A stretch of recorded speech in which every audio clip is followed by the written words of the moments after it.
હાય, આજે હું તમને કેનેડાની એલિમેન્ટરી સ્કૂલ વિશે વાત કરીશ કે કઈ રીતે ફંક્શનલ કરે છે. ઓકે, તો કેનેડાની સ્કૂલ જે છે એ લાઈક ફ્રી ઓફ એજ્યુકેશન છે, તમારે કોઈ ફીસ પે નથી કરવી પડતી. પણ હા, જ્યારે પણ યર સ્ટાર્ટ થાય ત્યારે તમારા સ્ટેશનરીનો ખર્ચો તમારા ઉપર હોય છે. આખા વર્ષનું સ્ટેશનરી તમારે પ્રોવાઈડ કરવાનું હોય છે. ઇન્ડોર શૂઝ તમારે પ્રોવાઈડ કરવાના હોય છે, કારણ કે એ લોકો આઉટડોર શૂઝ અને ઇન્ડોર શૂઝ અલગ અલગ રાખે છે. બીજું કે અહીંયા તમે યરના કોઈ પણ ટાઈમે મૂવ થયા હો, તમને ઇઝીલી એડમિશન મળી જશે. લાઈક કોઈ પણ મંથ બાદ તમને એડમિશન મળી જશે.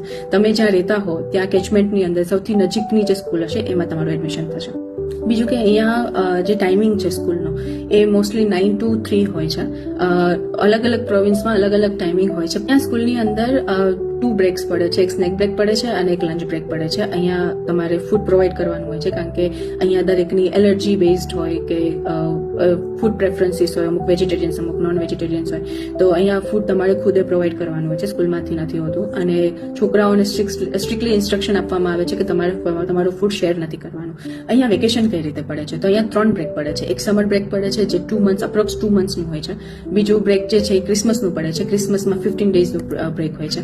અને જે થર્ડ જે પડે છે એ ઈસ્ટરનું પડે છે. ઈસ્ટરની અંદર માર્ચમાં.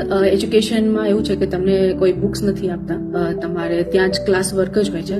ટીચર્સ સ્કૂલમાં કરાવી દે, કોઈ પણ હોમવર્ક હોય કે કોઈ પણ એજ્યુકેશન રિલેટેડ કંઈ પણ હોય, એ બધું સ્કૂલની અંદર હોય છે. તમારે ઘરે કંઈ આવતું નથી. હા, અમુક ટીચર્સ એવા હોય છે કે જે થોડું એક્સ્ટ્રા હોમવર્ક આપતા હોય, પણ એ ટીચર્સ બેઝ પર છે કે ટીચરને ઈચ્છા છે કે નહીં. બીજું કે અહીંયા છોકરાઓને સબ્જેક્ટ્સ કયા હોય છે, તો મેથ્સ હોય, સાયન્સ હોય, સોશિયલ સ્ટડીઝ હોય છે, લેંગ્વેજીસ હોય છે, પછી જીમ હોય છે, મ્યુઝિક ક્લાસ હોય છે, લાઇબ્રેરી ક્લાસ હોય છે. અહીંયા રીડિંગનું બહુ જ ઇમ્પોર્ટન્સ છે, એટલે છોકરાઓને લાઇબ્રેરીમાં લઈને જાય અને ત્યાં એમને અલગ અલગ બુક સિલેક્ટ કરવામાં આપે અને એ લોકોને સાયલન્ટ રીડિંગનો પણ એક લાઈક પીરિયડ હોય છે.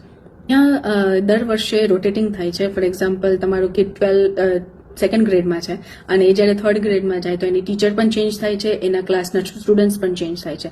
એટલે એક સ્ટુડન્ટ અલગ અલગ ટીચર્સ પાસે ભણશે એવરી યર, અને એ લોકો અલગ અલગ સ્ટુડન્ટ સાથે પણ ભણશે. તો વખત છોકરાઓના જે ક્લાસ છે એ 2 ગ્રેડ સાથે હોય. ફોર એક્ઝામ્પલ 3rd 4th સાથે હોય, કાં તો 5th 6th સાથે હોય, સ્ટેન્ડ અલોન પણ હોય છે.